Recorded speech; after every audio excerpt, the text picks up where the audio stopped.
हदीस के हिसाब से तो मुसलमान औरतें कभी मुकम्मल पाक भी नहीं होती हैं। क्यों नहीं होती हैं? क्योंकि हमको पीरियड्स होता है, तो ये पीरियड्स तो थोड़ी हमने तोहफे में ले लिया है, या हमने नॉक थोड़ी किया था कि हेलो हेलो हमको पीरियड्स दे दीजिए। और हदीस में कहा है कि आप उन 72 वर्जिन हूरों को इटर्नल और फिजिकल सेटिस्फैक्शन के लिए यूज करिएगा। मैं बार बार कह रही हूँ कि जन्नत है या कोठा है क्या?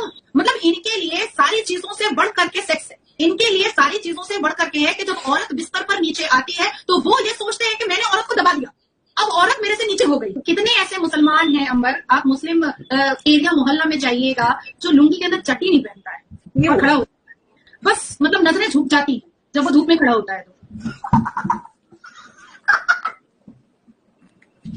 ये तो कुरान और इतिहास गवाह है कि ये मुसलमान मर्दों ने कभी भी औरतों को इज्जत दी ही नहीं है। इनके हिसाब से इनका जो फैब्रिकेट, इनका जो झुट्टा लुच्चा हदीस बना हुआ है, उस हदीस के हिसाब से तो मुसलमान औरतें कभी मुकम्मल पाक भी नहीं होती हैं। क्यों नहीं होती हैं? क्योंकि हमको पीरियड्स होता है, तो ये पीरियड्स तो थोड़ी हमने तोहफे में ले लिया है, या हमने नॉक थोड़ी किया था कि हेलो हेलो हमको पीरियड्स दे दीजिए। हमने तो किया नहीं था, ये तो कुदरत ही है, ये तो कुदरत ने दिया है हमको, हम इसमें क्या कर सकते हैं। लेकिन ये कहते हैं कि भाई औरतों पर ना काफी शरायत है। मेरे साथ डिबेट में हो चुका है, औरतों पे ना काफी शरायत है, उनको नहाना पड़ता है, उनको वजू करना पड़ता है, उनको पाक होना पड़ता है, उनको सब रखना पड़ता है। मैंने कहा सेम शरायत मर्दों पे, उनको भी नहाना पड़ेगा, उनको भी पाक होना पड़ेगा, उनको भी सर ढकना पड़ेगा।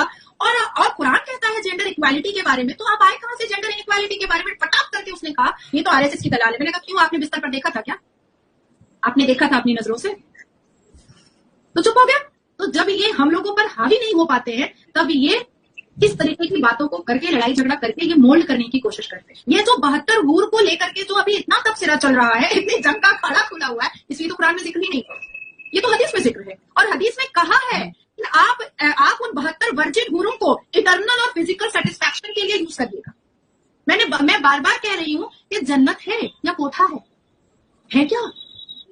और बड़ा तेजी है इन लोगों को भैया, कुछ कुछ मौलाना तो यहाँ तक कह देते हैं कि ऊपर भी बच्चा होगा लेकिन लेबर पेन नहीं होगा। इसने आसमान पे भी बच्चा पैदा करना है, इसने इतनी गर्मी है, इतनी ठंड है, इसने आसमान पे भी बच्चा पैदा करना है।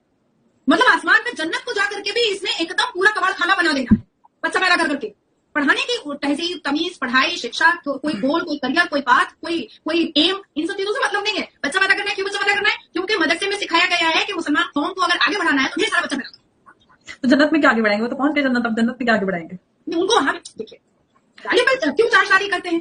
क्योंकि 4 सेक्स टॉय चाहिए होता है। क्यों उनको ऊपर में 72 हूरें चाहिए? क्योंकि 72 वर्जिन सेक्स टॉय मिलेगा। मतलब इनके लिए सारी चीजों से बढ़ करके सेक्स है, इनके लिए सारी चीजों से बढ़ करके है कि जब औरत बिस्तर पर नीचे आती है